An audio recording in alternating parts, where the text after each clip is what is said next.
Salve Bapak Ibu Saudara-saudariku yang terkasih. Tidak semua pengalaman hidup kita itu kita berada di pengalaman yang menyenangkan terus-menerus. Dan tidak semua harapan kita itu terpenuhi.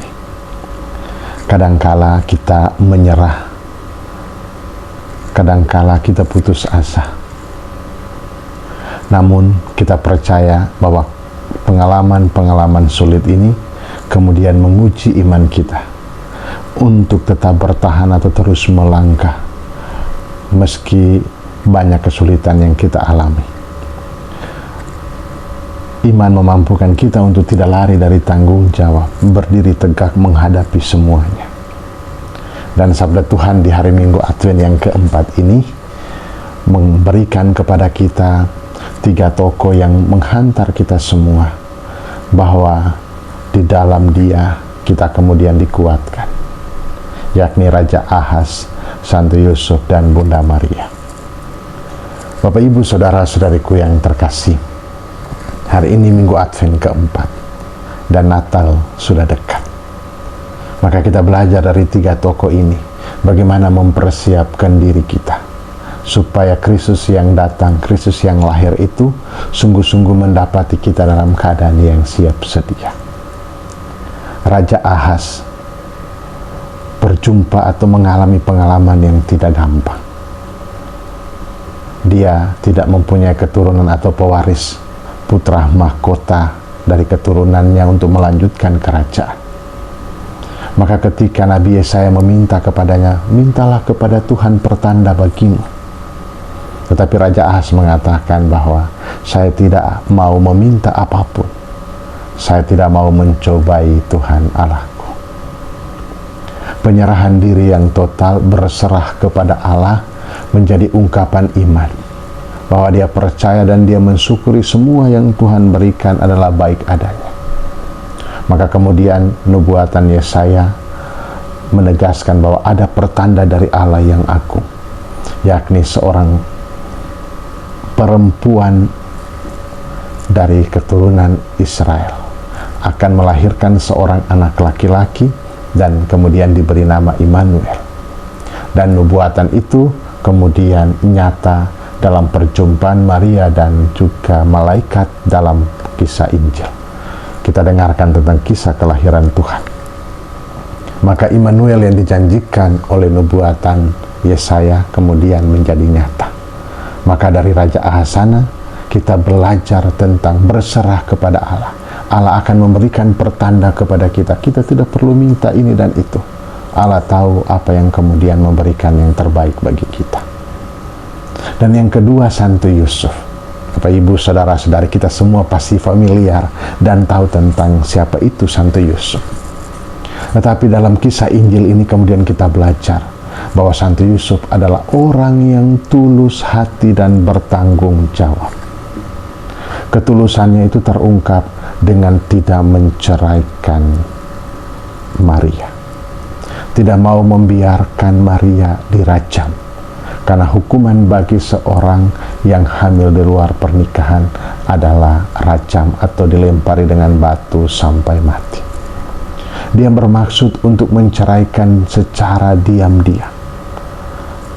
Mau mengatakan supaya biarkan orang yang menghamili Maria yang bertanggung jawab atau mengambil Maria sebagai istrinya. Santo Yosef bisa saja lari dari pengalaman itu. Dia bisa saja melaporkan, tetapi dari ketulusan hatinya dia menghadapi tantangan ini, menerima Maria dan bertanggung jawab menerimanya sebagai istri. Dan sebagai seorang laki-laki, dia bertanggung jawab setelah mendengar perintah atau pesan Allah melalui mimpi. Bagi kita, mungkin mimpi adalah bunga tidur atau alam bawah sadar kita. Tetapi Santo Yusuf tidak abai dengan mimpi itu. Dia mendengarkan perintah Tuhan yang disampaikan oleh mimpi dan kemudian mengambil Maria sebagai istrinya. Dan dari sikap ketulusan dan tanggung jawabnya ini, dia tidak bertanya kepada Maria bagaimana dia hamil, tetapi dia memegang kata-kata malaikat bahwa ia mengandung dari Roh Kudus. Bapak, Ibu, saudara-saudari yang terkasih, tokoh ketiga yakni Bunda Maria, wanita muda di Israel yang dikatakan oleh Nabi Yesaya.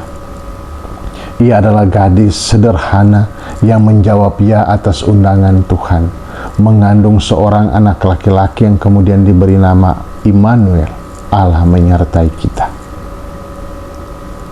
Maria mempunyai peran penting dalam karya keselamatan yang dilakukan oleh Yesus. Maka layaklah kita semua sebagai orang-orang yang percaya juga menghormati Bunda Maria. Bapak, Ibu, saudara-saudariku yang terkasih, Natal sudah dekat. Lilin Advent keempat sudah nyala. Itu berarti sebentar lagi. Lagu Natal sudah terdengar di mana-mana. Kerlap-kerlip lampu Natal, bahkan di tempat-tempat tertentu sudah mulai terbangun goa-goa Natal, di rumah maupun di tempat-tempat umum.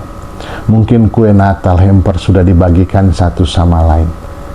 Dan semua ungkapan kegembiraan itu adalah juga ungkapan kesiapan kita untuk menyambut Natal.